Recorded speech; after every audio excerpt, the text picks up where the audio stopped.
Thank you for taking the time to watch my video. I really appreciate it.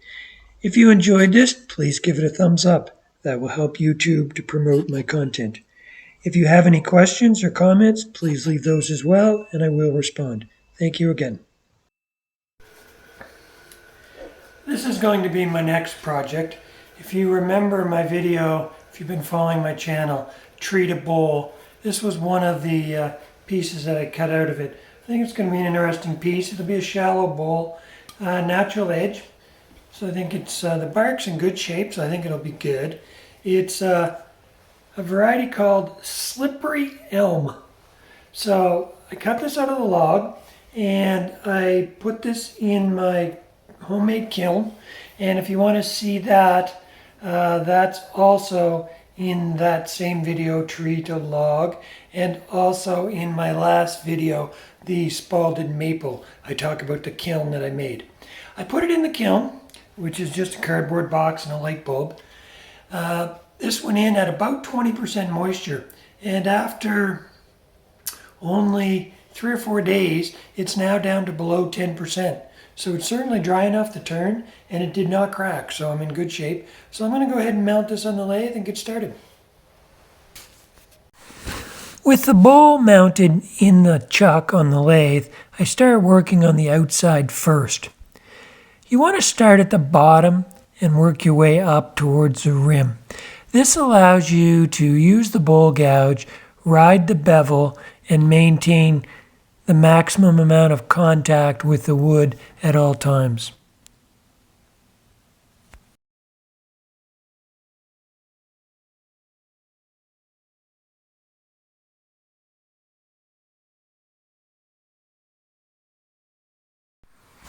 Here I'm adjusting my tool rest. You want to keep your tool rest as close to your working surface as possible. That way the tool doesn't have as much of an opportunity during a catch for the nose of the tool to dip down and to pull the back end up and dig into the wood.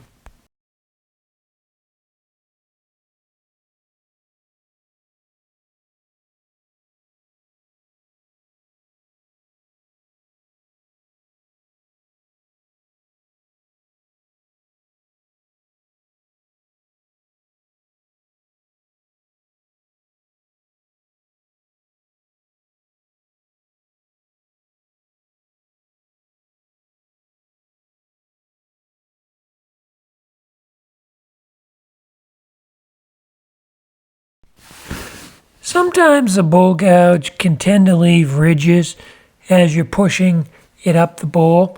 So here I've switched to my negative rake scraper. It's got more contact area and it allows you to get a smoother surface.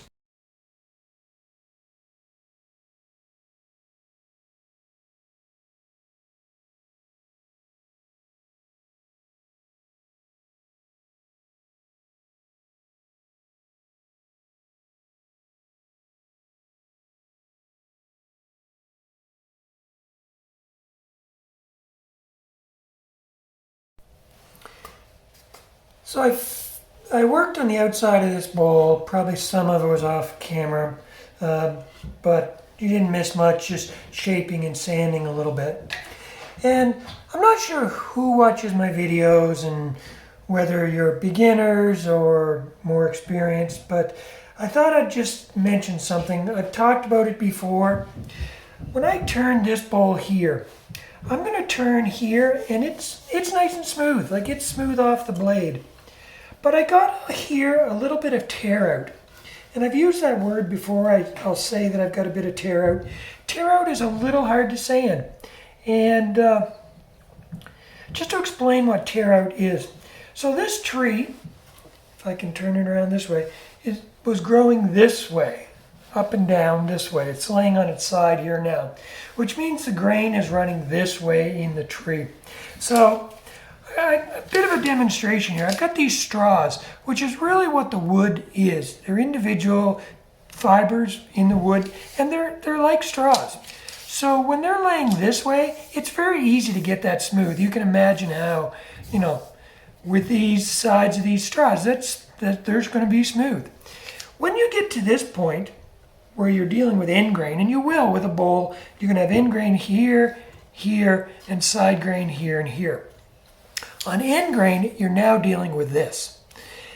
As you cut across the tops of these, what tends to happen is little pieces can break off, and that's what gives you a little bit of roughness and what we call tear out. If any of those break off, they're going to give you a rough surface, and it's hard to get really, really smooth.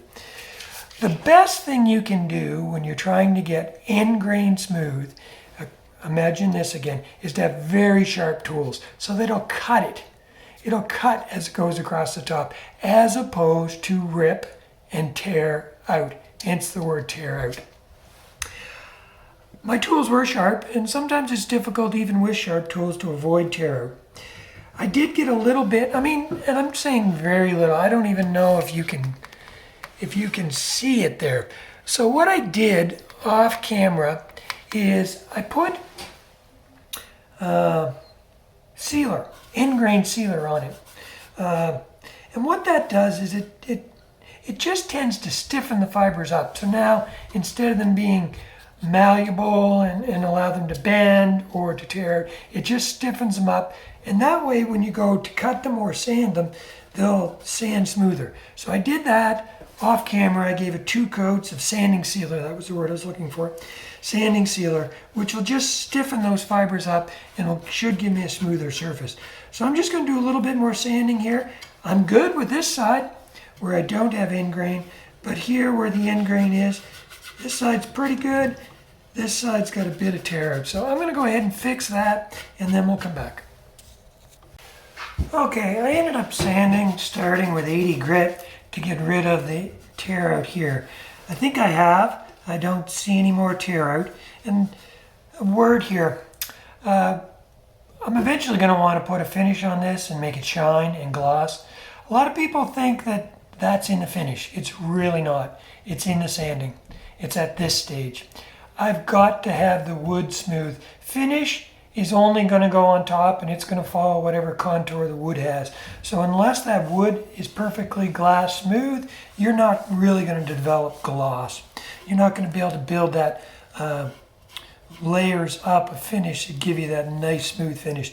If the wood's not smooth, then your finish is just going to exaggerate that, and it'll show up all the more. So when I'm sanding, I want it to be smooth with each grit. And the only thing I might see is a little bit of scratch from the grit before, and then the next grit will smooth that out and remove those. So I'm pleased here now. The tear out is gone, and it's fairly uniform looking. So I'm going to switch from 80 grit, work my way up to at least 300, and then I'll switch and work on the inside. When working the inside of the bowl, you always want to start at the rim and establish your edge so that you can begin your push cut and then work down towards the bottom. This is a little trickier on a live edge bowl because that edge is not continuous.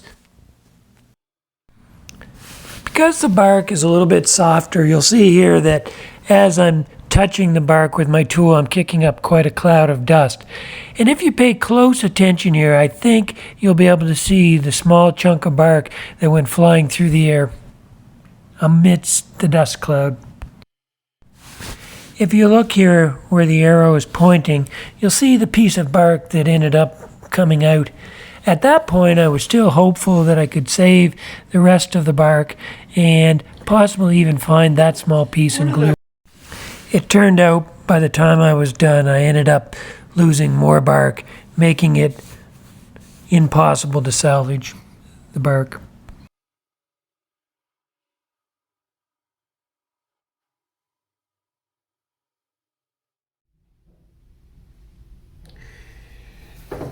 One of the questions I get asked most often is how long it takes to turn a bowl.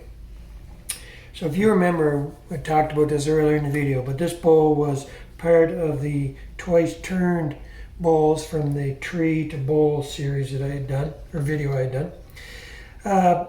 I finished the outside yesterday. You saw that in the video.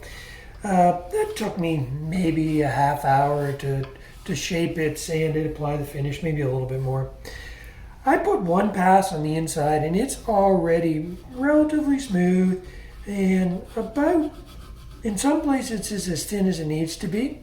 So I'm going to have to make 2 or 3 more passes and then clean it up. But I suspect after a half an hour I'll have this inside finished as well. So probably total on this bowl, probably about an hour and a half. So just an idea. So I'm going to go ahead, finish shaping the inside, and then we'll sand and apply finish.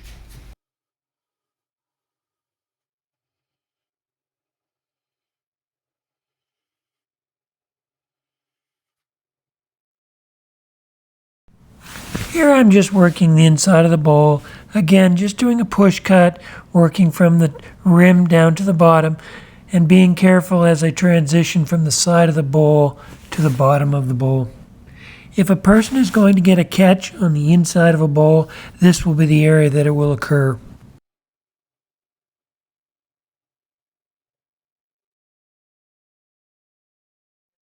And it's fairly uniform, so I just need to smooth this surface up. I'll probably use my negative rake scraper.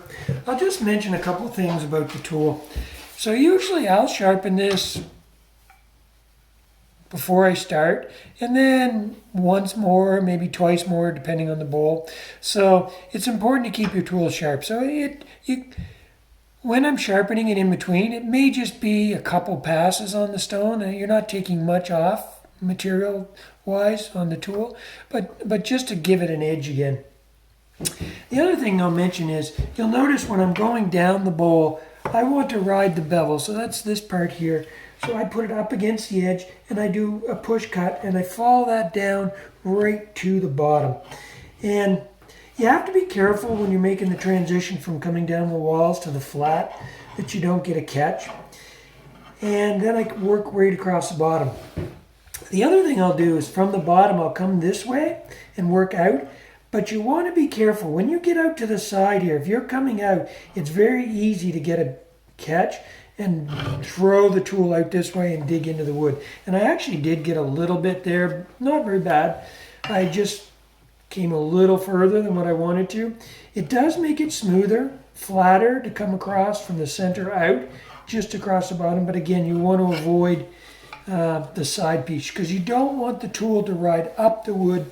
You want to push and go down the wood.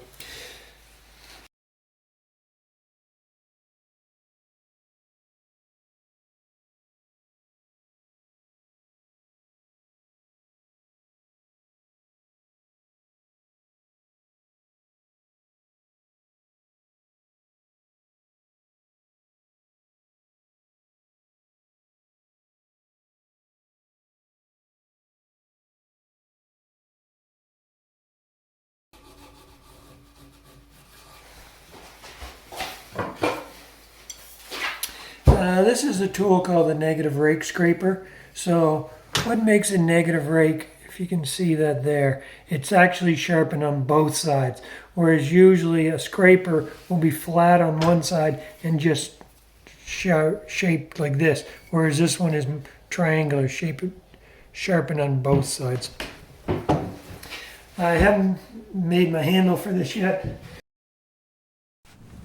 As I mentioned before, here I am using my negative rake scraper, just starting at the outside, making large swinging passes from the rim to the bottom of the bowl.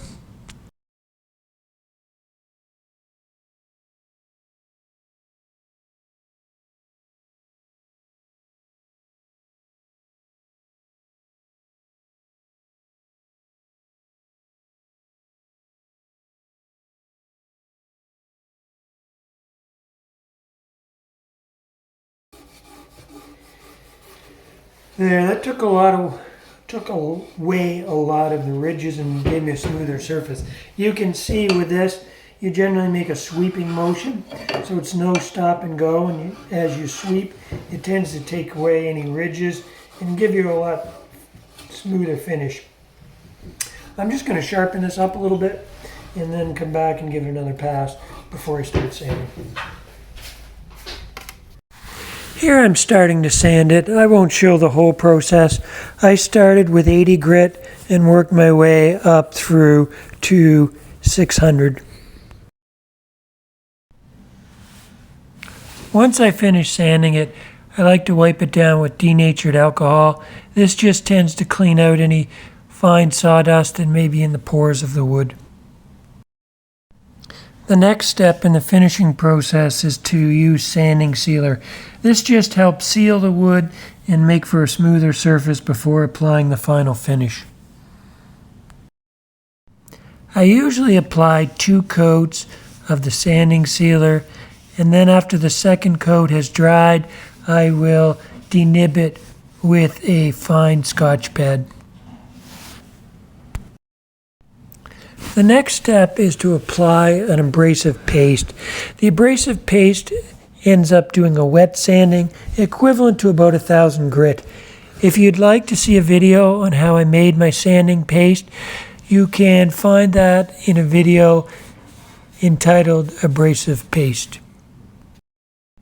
When applying the abrasive paste, you want to use a clean paper towel, rub it in, and then keep changing the paper towel to a clean spot with the lathe running. Continue to rub it until you no longer see any abrasive paste on your paper towel. That's pretty well done. It's developed a really nice shine. It's super smooth, glass-like finish. What I'm going to do is I'm going to clean this bark up just by hand a little bit, rub some denatured alcohol in it because there's a bit of sawdust in there. I'll blow it out as well. And then I'll spray the whole thing with a lacquer, just a fine coat, because obviously I can't rub anything on this bark. It's way too rough. There's no way without spinning that I can touch it. So I've had to stay away from it. So the only way really to put a finish on to include that bark is to do a spray finish. So I'll go ahead and do that next. Here I'm applying the polishing paste. Again, if you'd like to see how I made this, it's in that DIY abrasive paste video.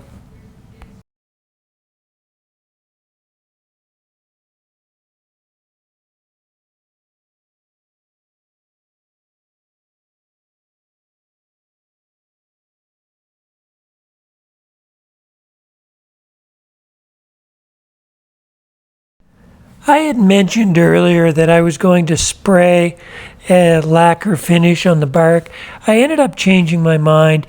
Here on the lathe you can see that I have a buffing wheel that I can use to apply a finish. This actually does a good job on the bark. The very last wheel has a Canuba wax on it. That does 2 things. I find that the buffing cloth will end up cleaning any sawdust or paper towel that might be built up in the bark, and it also does apply the wax finish and gives it a bit of a shine. When using the buffing wheel, you do have to make sure that you've got a very good hold onto your bowl so that the buffing wheel does not knock it out of your hands. This is one of those times it would be advantageous to have a big belly so that you could rest the bowl on it. Unfortunately, I don't have that. So here's the finished product. It turned out very well. I'm pleased with it. A little disappointed that I wasn't able to keep all of the bark on the rim. It's still a live edge. That's the natural edge there, but the bark did come off. The rest of the bark stayed on good. One thing about a live edge is difficult. You can't get any finish on there. There's no way to brush finish on there. So what I do, and you saw me there earlier on the wheel, but I've got a buffing wheel and I can buff that with a cloth which has, apologize there for the light, which has a wax on it. So it does apply a finish to the bark and just cleans up any sawdust that might be trapped in it even after blowing it out. So yeah, it turned out very well. The grain pattern in this is beautiful. So again, this is Slippery Elm. On this one, probably took me a total of 2 hours start to finish on this bowl after I'd rough turned it and put it in my kiln. So this bowl will be available for sale. It ended up, it's about 9 inches in diameter and 4 inches in height, depending on where you measure it. There you go. Leave a comment, let me know what you think. Also, let me know if you want more content around basics and how things are done, like I showed with the end grain and the tools and the cuts, or whether you just would rather see turning and the end product. So leave a comment on that. Let me know what you think. Thank you. So thank you for watching my video. Thank you for making it this far. Please leave a comment. Let me know what you think. Let me know what you would have done regarding the bark, whether you would have taken it all off or left it the way I had with some of it missing and the majority of it in place.